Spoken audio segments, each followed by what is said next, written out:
We are punishing ourselves when we react destructively because we are wasting our energy and creating more destruction that invariably comes back again.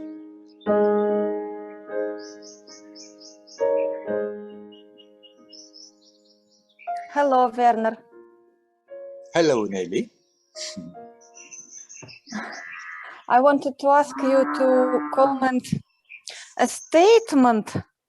If you are hit on one cheek, then turn the other one.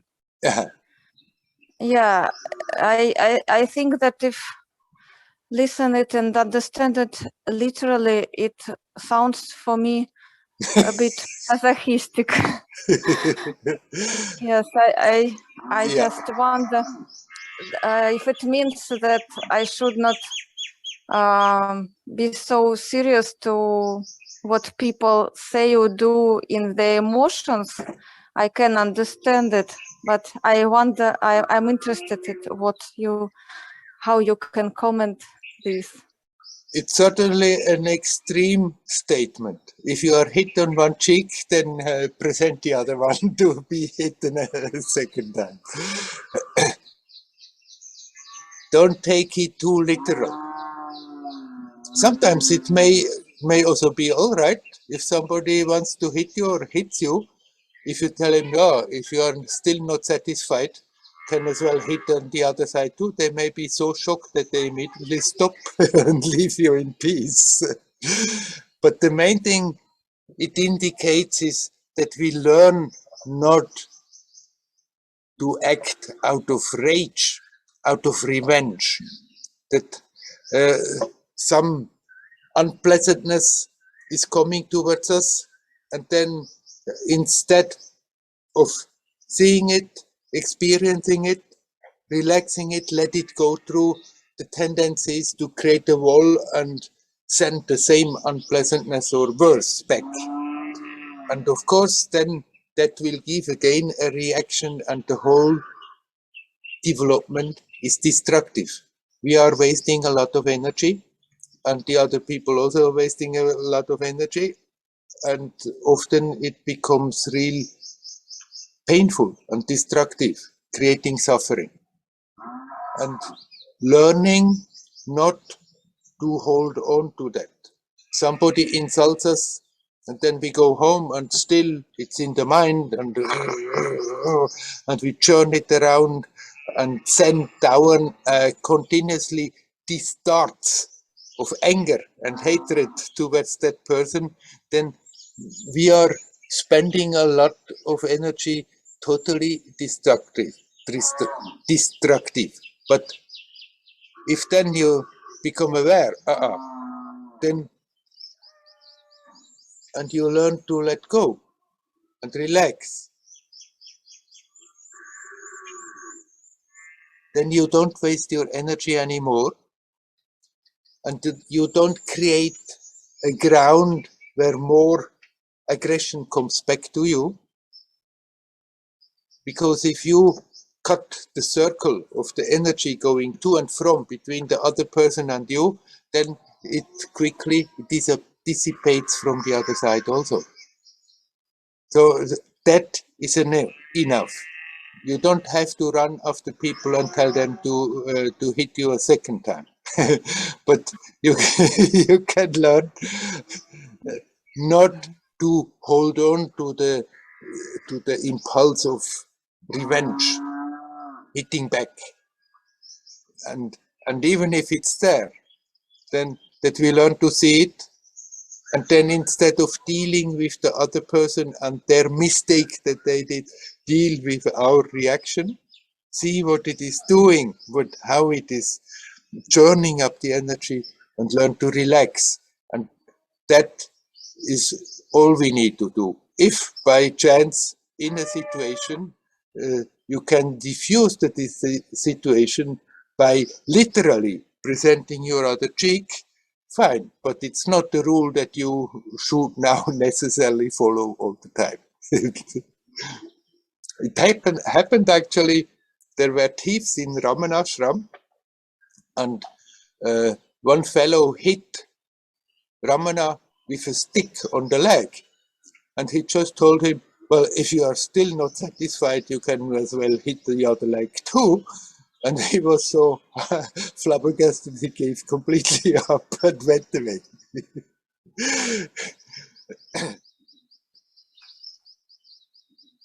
But he had to restrain his attendants who wanted to go after them with an iron bar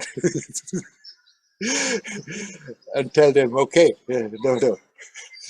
So it's not that everybody should all the time when they are hit react like this. Maybe sometimes it's perfectly fine, but many times it's also better if somebody wants to hit you, just get out of the way and let him hit in the empty.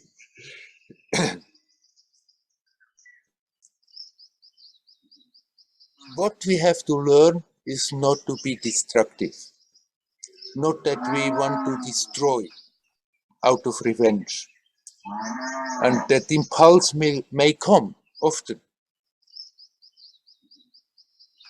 Get hit, block, hit back, destroy. hurt more. If we don't do that and learn to see that reaction and learn to relax instead of that, then that energy that usually is being puffed out in space in a destructive way can be transformed into something very beautiful, constructive, expansive, instead of becoming smaller. Yes, Werner, I see it's very clear.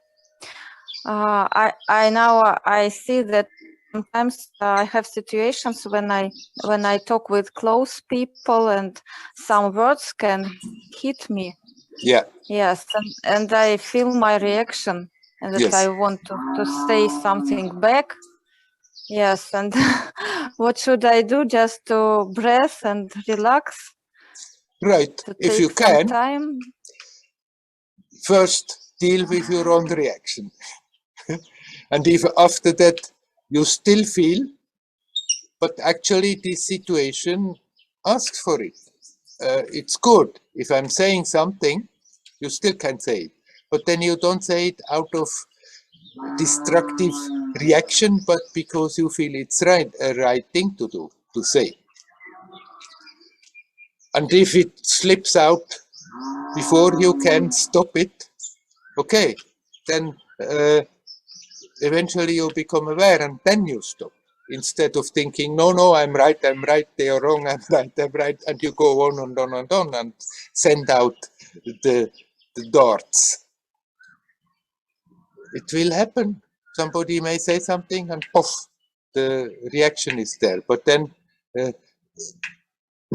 if after that you think about it, and then you deal with it energetically, the next time already you are a bit earlier alert.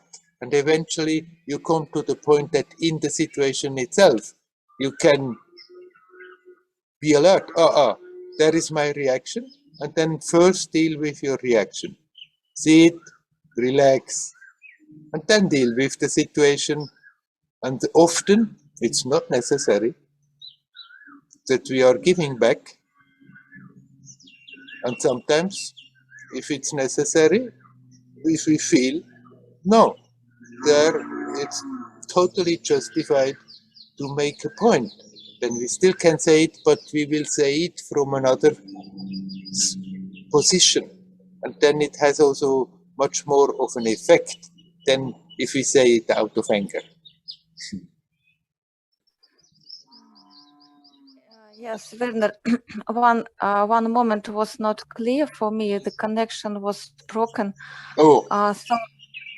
Yes, not all the time, but one moment. I just want to clear up a little. If I feel something hits me, yeah? Yes, I can take a breath and wait. And or what else can I do if I hear these words I don't like? I want to say something back, not good. Mm-hmm. Yeah, and what what should I do at this only moment, not after that when I already said something, but at this moment. Right. I mean, if you have that clarity that you see it, if you don't see it and you just impulsively react, then you can't do anything, cannot do anything. But if you see, my reaction comes, there you turn back your attention to your reaction, to energetically, instead of dwelling on what has been said to me and what was wrong, you just look at yourself and your reaction and relax. Breathe and relax. Relax your legs and the anger disappears.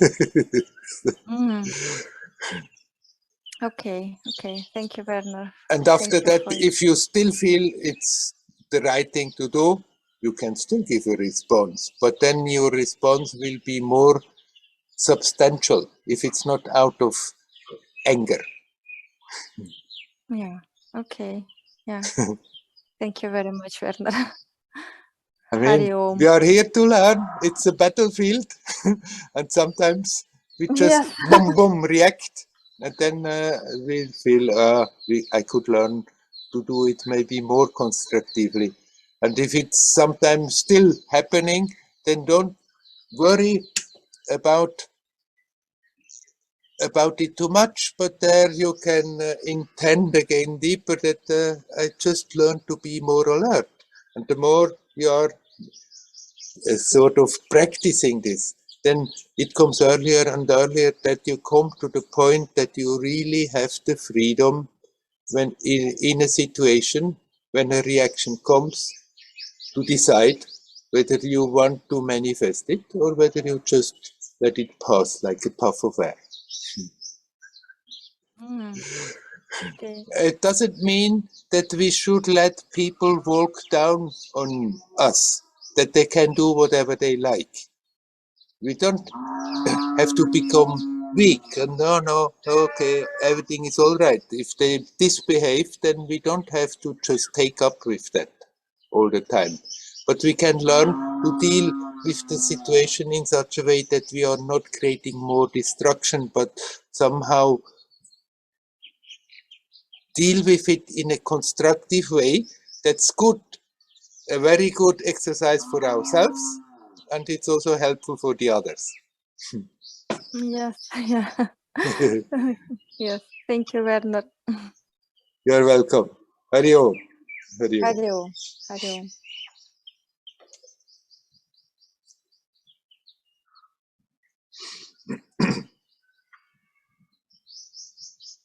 What we just talked now with Nelly,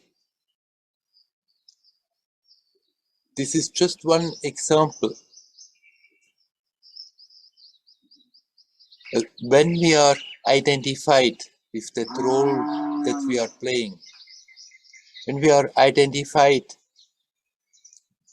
with that personality, then there is a certain way of acting, a certain modus is there that we just have developed, that we act and react in a certain way all the time.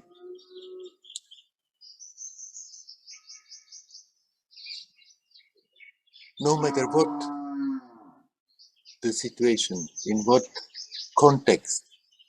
And every time we learn to see that, and then we can put the breakers and don't react in the habitual way. It's like we are detaching from that identification with the personality.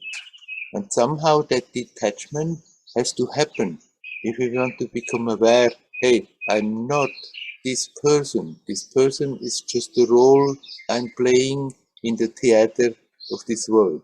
But I am prior to that. No matter what is happening, I am what I am.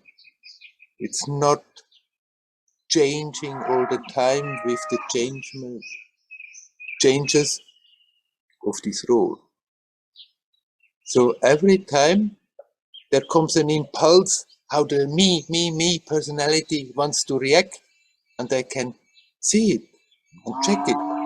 just watch it. It's really a very useful step. It has not really anything to do with morality, that I should be a good person and behave in a certain way, otherwise somehow I'm getting punished for it. We are punishing ourselves when we react destructively because we are wasting our energy and creating more destruction that invariably comes back again in an echo. But every time we see that pattern,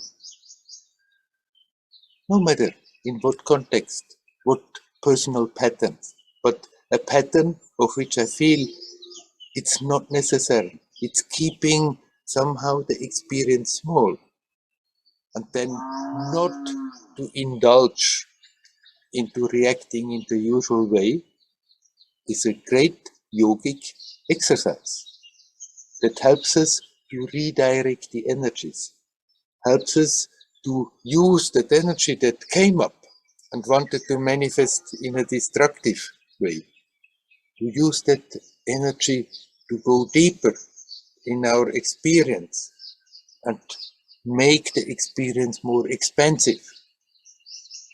So it's not out of moral rules that I'm talking like this. It's just that we learn to use our vital force in a wiser way, in a more constructive and expansive way.